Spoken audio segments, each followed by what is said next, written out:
I check every say 50. Like this at 2,500, then I'll go up to probably 2,600. So right there, we're just gonna let it run for a few minutes. Then you go like this. Then I check it this way. I let it run for a few minutes. Then you go up a little bit more. This is how I break them in. Just see if there's any hesitation. Give it a little bit more. Give it a little bit more. No hesitation.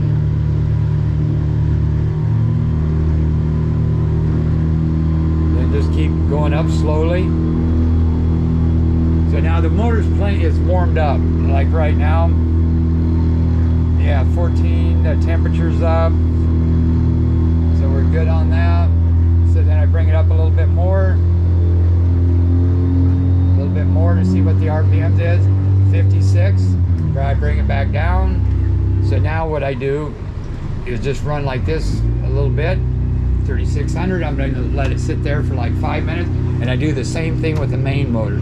Then once I break them in for 2 hours, then I'll do this start off like standing still and hit it to see how quick it gets up on top, and then I see where your fuel economies are.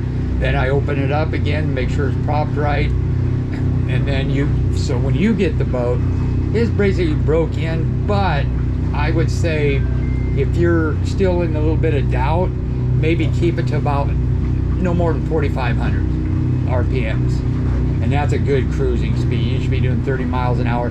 You want to do that for another hour, that's fine. But even if you're going at 30 or 4,500, vary the throttle. Go down to 3, 35, say 38, 4, 45. So if you want to, don't hold it at a 4,500 for a half hour.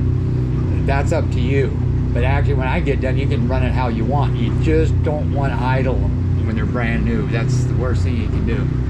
So now we're doing on the kicker, so I'm just going to run this one for a little bit, and I'm not going to run this. So when I do run this, I'll do another video.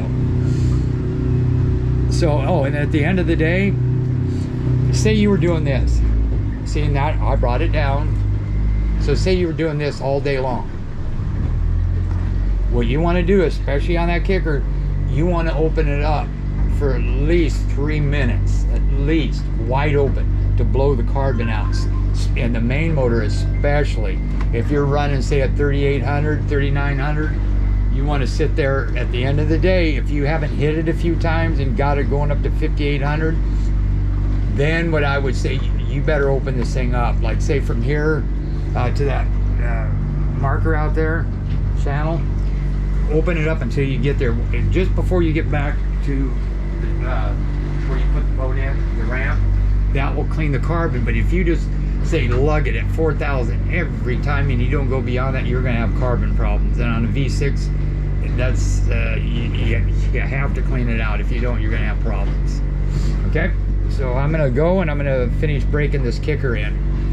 The main thing is 2 hours. Do not troll. But again, once I get done, you should be able to do it. But if you took this boat when I got done today with just a quick run out, I would say do not troll for 2 hours on either one of these. I'd rather see it wide open than I would see a troll. And so just vary the throttle from here. Now I'm going to bump it up a little bit, like that, 3,800. Run it for a bit. Right now I would probably I would hit the full throttle just to see what it does, but try to keep it down to that 5,000 mark. Not beyond, same both motors. And that's again up to you. When I get done, you should be able to run it how you want to run it. But again, if you just pick this boat up, it only had a half an hour on it, be nice for about 2 hours. And after, like say when you start cold from the ramp and out here, I would say the time you get out where I'm at right now, if I was on the main, you're ready to roll. On any of them, give them at least 3 to 5 minutes warm-up time before you really get on them once they're broke in. And then I'll bring this up a little bit more like that. Okay, and I'll go to part 2 when I run the main motor. Beautiful North River, I love it. I like the color.